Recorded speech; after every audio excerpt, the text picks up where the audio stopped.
was my senior year in college, and I had recently just had an abortion. During that time, I was real depressed, and it was at that point when I walked by the Students for Life table on campus.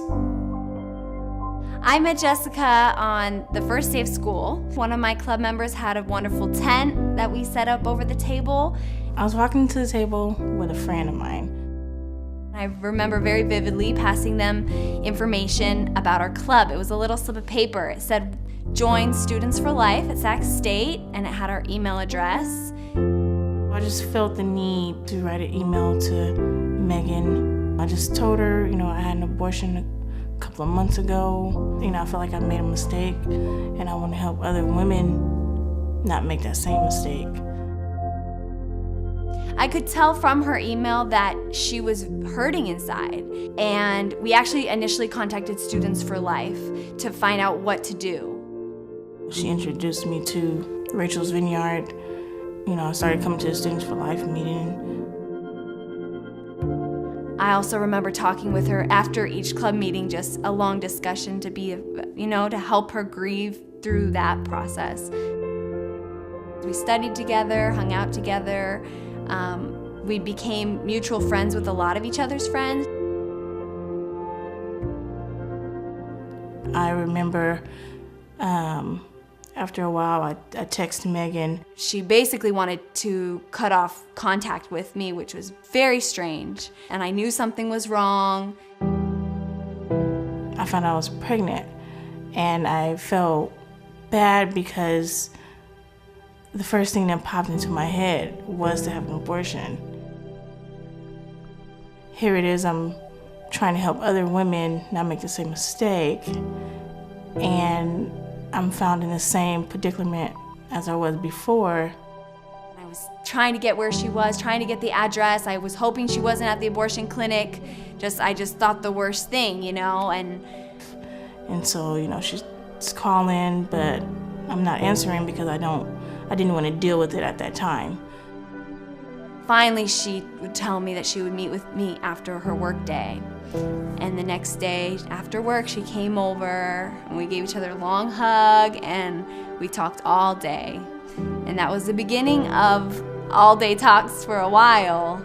We had many conversations where Jessica was wrestling with the decision to keep the baby. I didn't know whether I was gonna have an abortion or not, and it was a battle for several months. She was in a very difficult situation. Even though she knew abortion was wrong and she didn't want to have another abortion, she felt like that was her only choice. It was really challenging because, I was in school. It was like my last year actually in college. I was working. We didn't always talk about the baby. We ate popcorn, watched movies. We laugh a lot, and I just always made sure I was there for her. I just remember Meghan just always being there. She never went a day without contacting me. How are you feeling? It's gonna be okay. Just encouraging words. The most important thing to do and be for that person is a friend. I felt like I needed to be so close to her because there's so many voices that were telling her otherwise. The community she was around was not pro-life, and that was very, very hard to combat for me, being the only real pro-lifer standing by her. If it wasn't for Meghan, being there daily for me, I know I would have chosen abortion.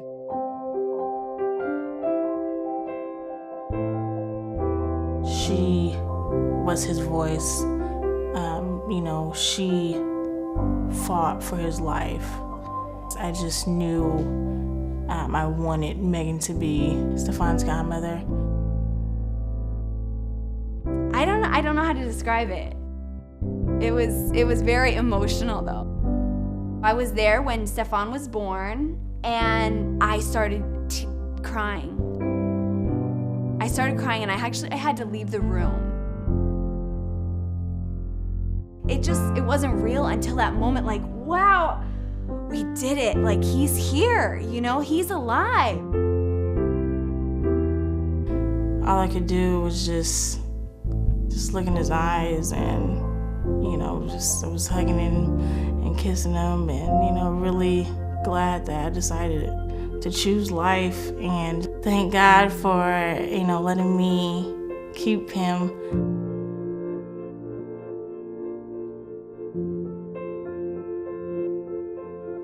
Stefan, you know, means the world to me. Like, even, you know, now, I never stop, you know, looking at him, and, you know, it's been 2 years now, and, you know, I just really, you know, I get happy every day, and I just thank God, and he's my joy, you know, my peace.